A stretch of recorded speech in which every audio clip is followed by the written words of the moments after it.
नागपुर शीत सत्र के चलते बुधवार को 7 संगठनों के मोर्चे विधान भवन पहुंचे। अपनी विभिन्न मांगों को लेकर प्रदर्शनकारियों ने टेकड़ी रोड व मॉरिस टी पॉइंट पर आंदोलन किया, जो कि शांतिपूर्ण ढंग से हुआ। दिन भर चले प्रदर्शन के दौरान संगठनों के प्रतिनिधि मंडलों ने अपनी विभिन्न मांगों का निवेदन भी सरकार को सौंपा।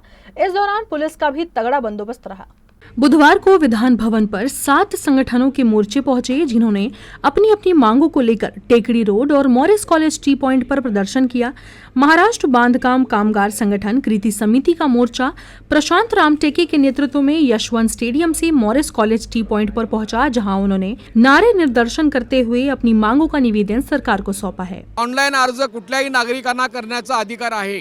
हा अधिकार कायद्यामध्ये असून सुद्धा महाराष्ट्र शासनाच्या मंडळाने हा अधिकार काढून घेतलेला आहे आणि आता बांधकाम कामगार स्वतः अर्ज करू शकत नाहीत आणि यांची 358 केंद्र आहेत। तर या 358 केंद्रामध्ये महिनाभर जरी यांनी काम केलं तर 3 लाखाचा अर्ज निकाली निघणार नाहीत आणि याला वर्षापेक्षा जास्त काळ लागेल।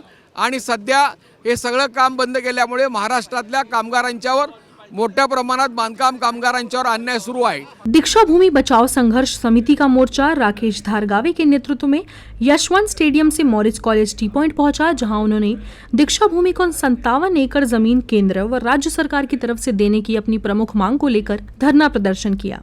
हमारी महाराष्ट्र शासन से यही डिमांड है कि दीक्षा भूमि का विस्तारीकरण के लिए 57 एकड़ जगह की हमारे को ज़रूरत है, जो कि आज बुद्धिज़्म जो भी टेम्पल है उस बारे में नहीं दिख रहा है। दीक्षा भूमि का पिछले 70 सालों में चाहे महाराष्ट्र शासन में चाहे बीजेपी की सरकार रहो या कांग्रेस की सरकार, दोनों सरकारों ने इसका कभी भी विस्तार नहीं किया और ना विकास किया। तो हमारा यही डिमांड है अभी कि दीक्षा भूमि के लिए 57 एकड़ जगह, साथ ही साथ 2000 करोड़ का पैकेज, जो डॉक्टर बाबा साहब के जीवन चित्र है उसके लिए कुछ ऑडिटोरियम बनने चाहिए। तो ऐसा विकास के लिए हमें 57 एकड़ की जगह चाहिए। राष्ट्रीय विकलांग कल्याण संस्था का मोर्चा वर्मा तेलंग के नेतृत्व में यशवंत स्टेडियम से टेकरी रोड पर आया, जहां उन्होंने अपनी विविध मांगों को लेकर सरकार पर हल्ला बोल किया। महाराष्ट्राच्या तमाम अंध अपंगांना त्र्यंबक मोकासरे ज्यांनी महाराष्ट्राचं नेतृत्व स्वीकारलंय आणि आम्ही लोकांनी सर्व दिव्यांगाने एकत्रित होऊन आपण दिव्यांग आयुक्तपदी दिव्यांग व्यक्तीची नियुक्ती व्हायला पाहिजे। दिव्यांग आयुक्तांना दिव्यांग व्यक्तीची नियुक्ती करायला पाहिजे। दिव्यांगांना प्रतिमा 5000 पेन्शन मिळायला पाहिजे। दिव्यांगाचे कर्ज माफ झाले पाहिजे। दिव्यांग हेल्पलाईन नंबर डिक्लेअर करायला पाहिजे। दिव्यांगांना राजकीय आरक्षण मिळायला पाहिजे। दिव्यांगांना व्यवसायाकरिता स्टॉल मिळाला पाहिजे। दिव्यांगांना स्वतंत्र घरकुल योजना जाहीर व्हायला पाहिजे। ऑल इंडिया मजलिसे इत्तेहादुल मुस्लिमीन का मोर्चा अब्दुल करीम गफ्फार पटेल उर्फ शकील पटेल के नेतृत्व में चाचा नेहरू बालोद्यान से टेकड़ी रोड पर आया, जहां आंदोलनकारियों ने अपनी आवाज बुलंद की और अपनी विविध मांगों को लेकर हल्ला बोल किया। हम लोग तो मुख्यमंत्री साहब से मिलना चाहते हैं। हमारी मांग आज की नहीं है, काफ़ी साल पुरानी मांगे है। ये तालियाबाद झोपड़पट्टी 1995 के अंदर में सलम लागू हुआ था। सलम नोटिफिकेशन के आधार पे उस बस्ती का विकास हुआ। पूरे नागपुर शहर के अंदर के झोपड़पट्टी को पट्टा वाटप करने का काम सरकार ने करी है, मगर एक ऐसी हमारी झोपड़पट्टी तालियाबाद शरीफ की जो बरसों से रह रहे, जिनकी कई पीढ़ियाँ तालियाबाद कब्रिस्तान में दफन है, उसके बावजूद भी वहाँ आज तक पट्टा वाटप करने का काम अभी तक सरकार ने शुरू नहीं किया, आदेश जारी नहीं किया है। महाराष्ट्र जीवन प्राधिकरण संघर्ष कृति समिति का मोर्चा गजानन गटलेवार के नेतृत्व में यशवंत स्टेडियम से मॉरिस कॉलेज टी पॉइंट पर पहुंचा, जहां अपनी विविध मांगों को लेकर सरकार पर हल्ला बोल किया। अशा अनेक न्यायिक मागण्या ज्या आहे आर्थिक भत्त्याची संबंधित असलेल्या या खात्यातील कर्मचाऱ्यांना मिळत नाही आहे। त्यामुळे आज हा मोर्चा या ठिकाणी काढण्यात आलेला आहे।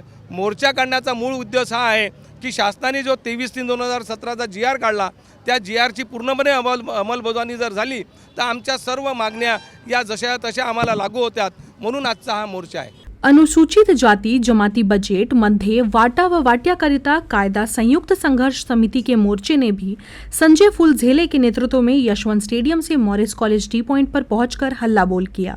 माननीय मुख्यमंत्री देवेंद्र फडणवीस साहेबांना निवेदन देणार आहोत। त्या निवेदनामध्ये आमची प्रमुख मागणी आहे की बजेटमध्ये वाटा आणि वाट्यासाठी कायदा झाला पाहिजे। त्याचबरोबर शिष्यवृत्ती आणि फी माफी आणि फी जी जबरन फी वसूल करतात अशा संस्थांवर कायदेशीर कारवाई झाली पाहिजे। त्याचबरोबर भूमिहीन आणि अल्पभूधारक यांना अर्थसहाय्य मिळालं पाहिजे दादासाहेब गायकवाड स्वाभिमानी योजनेअंतर्गत। त्याचबरोबर जी अनुसूचित जाती जमाती व्हिजिएंटी यांनासुद्धा त्यांचा वाटा हा मिळाला पाहिजे आणि ती मागणी त्यांनी मागणीला होकार द्यावा अशी आमची अपेक्षा आहे. वर्किंग जर्नलिस्ट संगठन का मोर्चा निशांत कामले के नेतृत्व में यशवंत स्टेडियम से टेकड़ी रोड पहुंचा, जहां आंदोलनकारियों ने अपनी विविध मांगों का निवेदन सरकार को सौंपा. पिछली सरकार में जब माननीय मुख्यमंत्री देवेंद्र भाऊ फडणवीस थे, तब हमने एक आंदोलन किया हुआ था हमारी यूनियन के माध्यम से. तब पत्रकार सुरक्षा कानून लागू किया गया था. इस राज्य में पत्रकार सुरक्षा कानून लागू है, लेकिन उसमें अभी हम उसका दायरा बढ़ाना चाहते हैं. जिन आरएनआई धारक जो पत्रकार हैं, जिनका अखबार रजिस्टर्ड है, उनको भी पत्रकार सुरक्षा कानून के दायरे में लाया जाए, ये हम उनसे मांग कर रहे हैं.